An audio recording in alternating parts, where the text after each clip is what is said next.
Welcome, welcome, welcome, everybody. You are now tuned into financial literacy.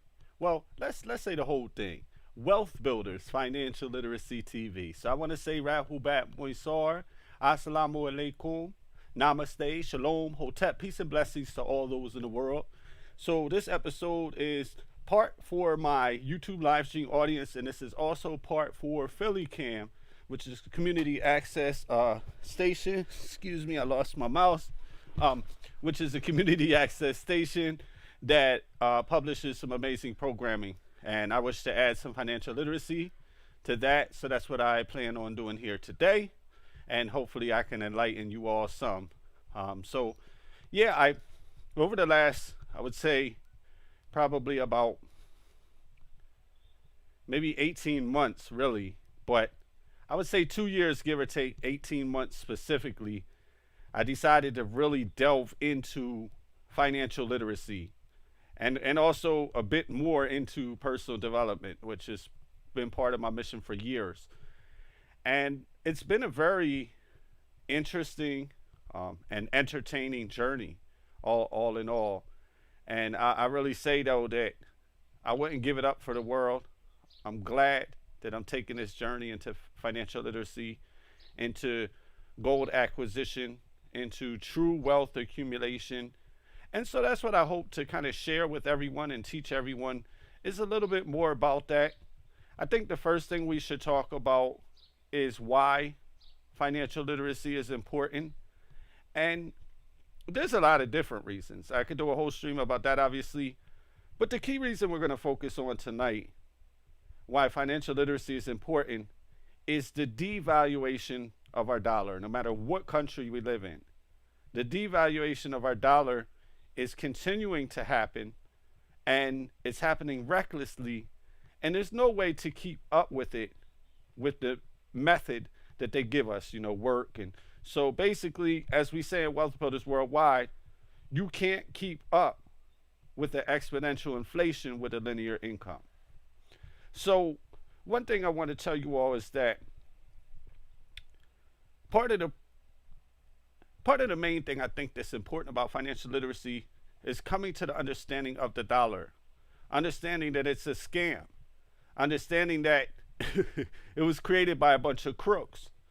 And you can read more about this in Creature from Jekyll Island, which talks about the founding of the Federal Reserve, which is actually a privately owned bank. It doesn't belong to our government. Now, some of the trustees and stuff are on our government, but it's very secret. It's very shady business, And one thing is, if we go and we look back, well, we know that in 1941 there was a system created called the Bretton Woods system, and under the Bretton Woods system, the gold was backed. The dollar was backed by the gold, and so they had enough gold in store that they could back every dollar with the gold. Well, the problem is that they started getting happy. Who's today? The U.S. government. The U.S. government started getting happy with exporting inflation. So what that means is we were using these dollars that were backed by gold to buy products and goods from overseas. Well, somewhere along the line, somebody on the printing press or behind the printing press got too happy, and more of these dollars started to get printed than gold was there to back it. And I guess it was thought that since it was going overseas, we wouldn't really see. But of course, when the roosters came home and people and the banks and the governments overseas started realizing what was going on, they was like, hey, I want my gold back. And so all of a sudden there was a flux in different countries that were holding an absurd amount of our fiat dollars, deciding, hey, I'd like to have the gold that this fiat dollar backs. And so what happened was they started to propose that we would, basically what happened is Richard Nixon removed the gold backing from the dollar in 1971. He did it in order to avoid a complete economic collapse. I mean, a world economic collapse. It would have started here because when we didn't have enough gold to back up our dollars and we went into default, the result is that the whole world would have suffered too. The whole world would have went through it because, see, when we did the Bretton Woods system and pegged the US dollar to the gold, we convinced the rest of the world to peg their dollars to our dollar. So interesting enough, when Richard Nixon, with one stroke of the pen in 1971, he turned the entire world's currency into fiat for the first time in history. Fiat again means backed by nothing. Okay? So what I like to talk about is something that stores the value of your work. It stores the value of your effort. Well, think about it. How do we get money? We trade time. And I don't care what job you have, legal, illegal. I hope that it's moral, ethical, and legal, but regardless, you're still trading your time for money. And then if you're doing something illegal, you're not only trading your time, but you're risking trading a whole bunch of time for money, right?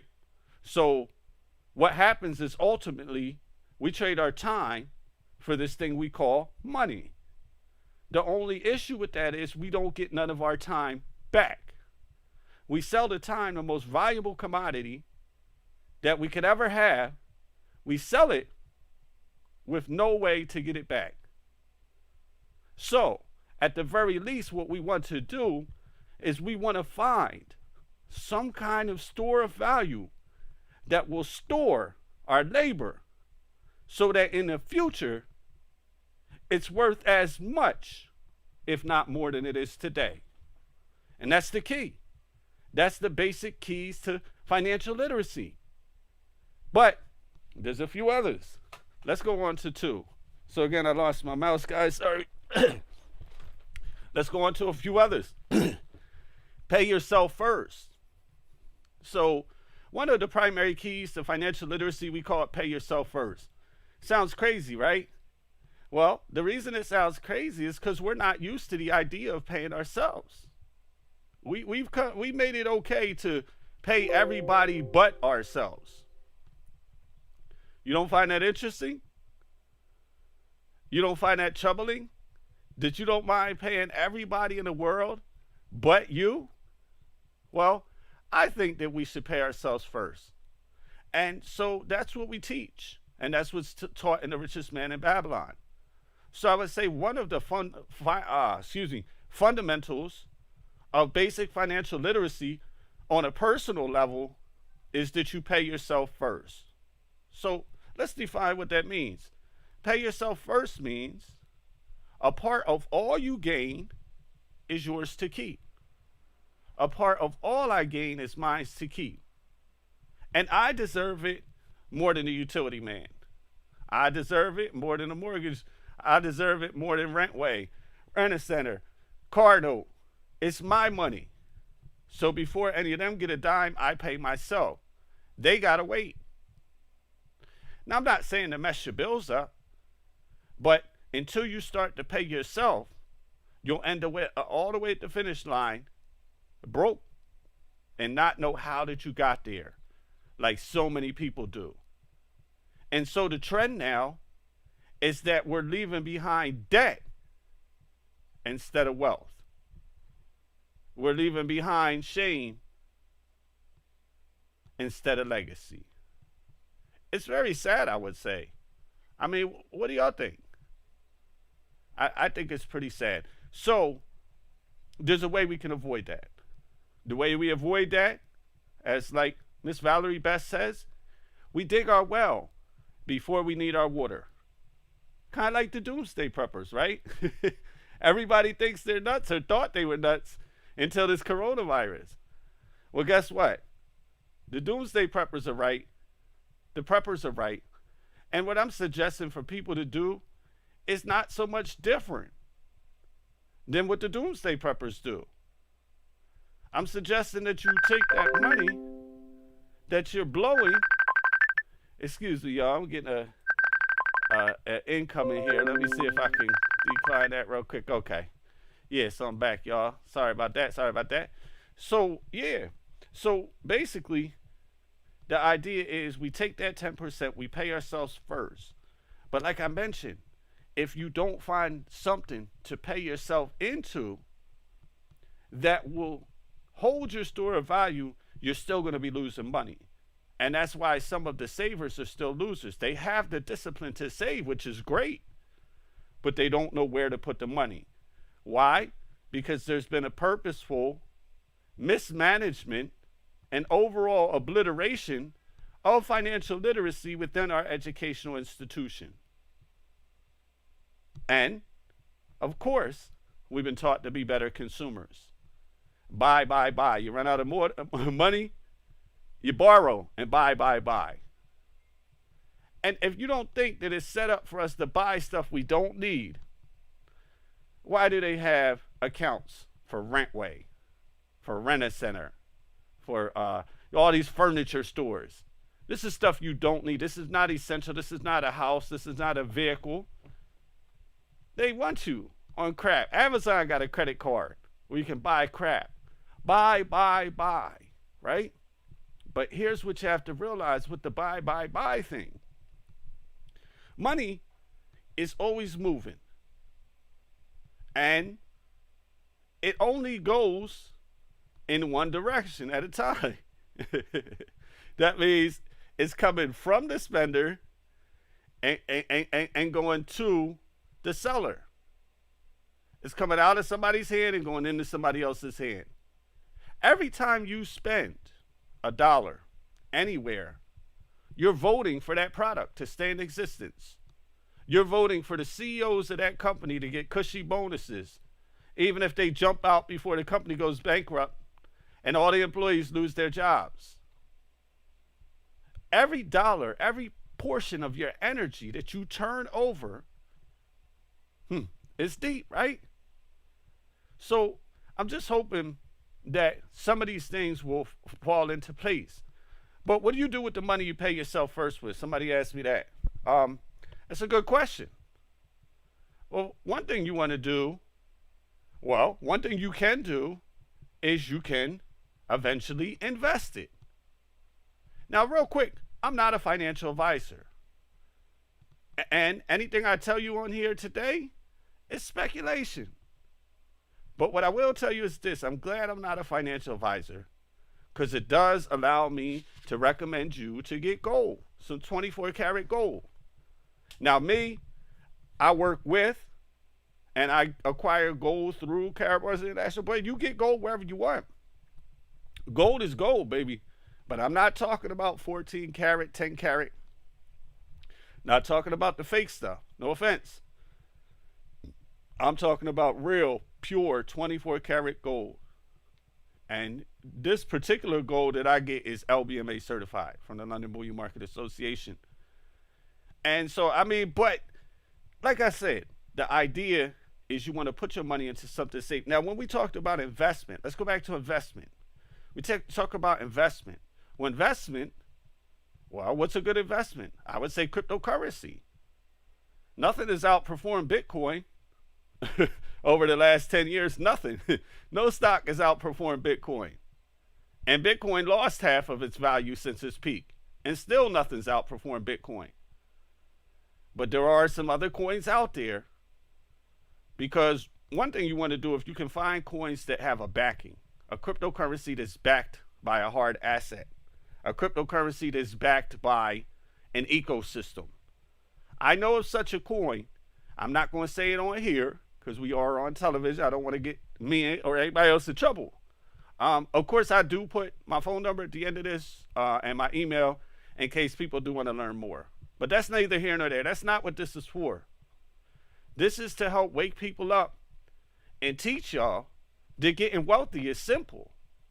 It's really simple. But it all starts with disciplining yourself. Not just disciplining, but knowing that you deserve at least 10% of all that effort you put out to come back to you. Okay?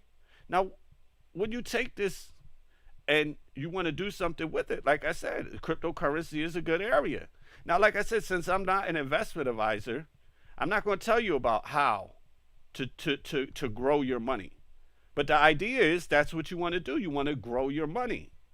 But at the very least, as long as you put in gold, you're not going to shrink your money. Your money will hold value and actually go up in value. When I got in this company, I was buying gold at less than $1,200 an ounce. Today, it's $1,750 an ounce. That's a pretty nice, hey, I'm not telling y'all what to invest in, but man, that's a pretty nice return on any money that I did or didn't put into gold. I ain't telling nobody my business, but you see, I at least got a gram, okay? So this gram went up by almost 50%. Over that time. That is a heck of a return. So I do consider gold to be a safer store of value. Some people say, well, what about silver?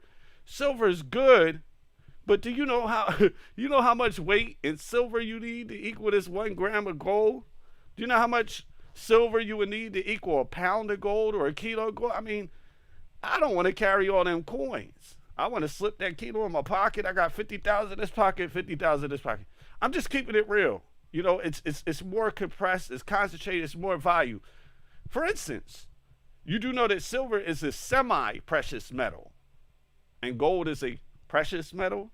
Gold is also a tier 1 asset. So once again, I'm not knocking silver. I just prefer gold. And I found a way to get it the lowest price point available. That's what I like to help to share with people in my spare time. And, I would love to do the same for you. But after you start to discipline yourself, to pay yourself first 10%, you're going to notice that your wealth is going to start to accumulate. You're not going to be broke. You'll never be broke again. You shouldn't be broke. Now, some people say, well, what if my car breaks down and I need that money I was saving from my car? Typically I'd say don't spend it. Why? Because that money is your money. If you want emergency car money, you should have a savings for that. If you want to buy a house, you should have a savings for that. This 10% is something different. This is yours. This is yours that you save, and you break away from the idea of spending. You break away from the idea of giving it and pushing it to someone else. It's not about hoarding. Money should make money. I'm all for that. But it's different. Circulating your money, growing your money, investing your money, it's much different than spending your money. And most of the time we spend money on stuff that immediately drops in value. So I will say, if you are going to spend, buy capital investments for your home-based business that can be used as tax write-offs at the end of the year. That's another thing. Do you know that having a home-based business gives you tremendous tax write-offs? You actually put yourself, oh my goodness, you can pay up to 40% of your wages in taxes every year. One of the ways that the wealthy get wealthy is they find a way to avoid that. But you can, with a home-based business, and you get yourself a tax consultant. I'm not a tax consultant, not a financial consultant. I'm none of the above. I'm just here to share some information with you as I've been studying my behind off for the last 18 months, really, really concentrating. And fortunately, I've been under the tutelage of some amazing teachers and mentors, namely Ty Bass and Valerie Bass and Michael Dalco and Manisha Dalco and Sherry and Willie Brown and Al Murray. And oh my goodness, I'm not even going to get started. I'll be here all day just talking about the amazing leadership within our company. So yeah, the company, the team that I'm on within Cabras is called Wealth Builders Worldwide. There's about 100,000 of us. I currently have a team of over 500. That might not be a lot to some people, and that might be a tremendous amount to others, but I'm happy with it. It's growing every day. I have basically people from all over the world. So I have a team in Trinidad and Tobago. I have a team in UK. I have a team in Nigeria, Ghana, and then, all over the United States. So it's very exciting. I do encourage people to get into networking one way or another. because networking is the way. It's, connecting with people is the way. I don't care what you're doing. You won't get around the importance of networking. I mean, it's just that I think that's one of the most powerful things I learned is the power of widening my network. And when you get with a company that pushes you towards doing that, I think that the results are always going to be satisfactory that you get from that.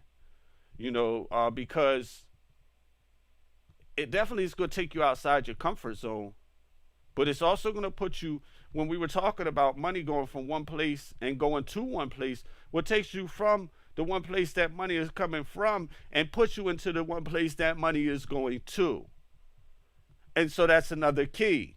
You stop being the person who the money's flying out of your pockets, and you start being the person who the money is coming into your pockets. This may sound like mumbo jumbo, but it's really, really that simple. Now, there's some steps you take. There's some disciplines you may need to take. All this aside, be that as it may, it is possible. I hate when people run around talking about the 1%, they're evil, they got all the money. Well, guess what? The 1% are willing to do what the other 99% aren't willing to do. So it starts to become like a question of, okay, you want to be the 1%. Are you willing to pay the price that the 1% pay? Are you willing to pay the price that Michael Dalco paid? Are you willing to pay the price that Tybes paid? Are you willing to pay the price that Tammy Morrison paid? Are you willing to pay the price that Cheryl Ann Gober made? Are you willing to pay the price that Howard Seiss paid? Are you willing to pay the price? You can be them. Anybody can be anything they want. But one thing that really hit me about one of the freedom calls with Mr. Best, he said, are you willing to pay the price? And that was something that I had to come to terms with even in myself. I had decided what I wanted. I know what my dream is. Know what I got to do to get there. But had I come to terms, had I come to an agreement with myself that I was ready to pay the price? That's the big question for all of you. Are you ready to pay the price? Are you? Are you ready? I can't actually see the comments on here. I do believe I'm probably getting some. I would hope so. Let me see if I can open up another tab. I like to talk to some of y'all. If I got some. Okay, yeah. So there's not a whole lot of comments coming through now, but it's okay. Whoever is on here, peace. Thank you for joining me. I appreciate y'all being on here. It might be a small crowd now. Maybe I'll get a hit later. I'll be a hit later. So, yeah, I'm just building basically this episode for people who are watching it live. It's called Wealth Builders Financial Literacy TV. And this episode I'm recording especially for Philly Camp. Sorry it doesn't have an intro. I didn't get my custom-made intro from my Philly Camp audience yet. So I want to say peace to everybody out here in Philadelphia. If you're watching this, thank you for tuning in. I really appreciate y'all. I appreciate y'all tuning in to Philly Camp, an amazing opportunity. Make sure y'all get down there and see how you can get involved in their projects as well, because this, they do some amazing stuff, and they're keeping the content coming out for the community, and they're doing it in such a way. I just have a lot of love for them. So, shout out to Debbie, and shout out to Gabe, and shout out to everybody that's working so hard down there at Philly Camp. I love y'all. Thank you for this opportunity. It's been a great opportunity to bring literacy, financial literacy, to the people. And I really believe that in TV, this is unprecedented. You're not getting on mainstream television, you're not getting real knowledge about financial literacy. And as you can see, you can look anything up I said. I'm not speaking mumbo jumbo. These are not conspiracy theories. These are all things that actually took place. These are real dates, real people. These are concrete facts. And a concrete fact I can tell you is that if you just follow this one thing I told you, and you start to accumulate and pay yourself first without the thought of spending the money. That money isn't meant to be spent. It might not make sense to you right now. Just follow my streams and you'll get it. It's not meant to be spent. This is generational wealth. This is legacy wealth. This is the wealth that can take you to that next level. This is the wealth that will make sure that you're remembered. This is the wealth that you can make sure that your generations after you can inherit. And, I do suggest too, if you can find a business that you can pass down generationally, that's amazing as well. And that's another thing we teach in some of the financial literacy programs that I have. Once again, more information, just reach out to me. There's certain things, it's probably not right to mention on here because we are on TV. So that's why I leave that go. But, if y'all got some questions, I'll be happy to answer.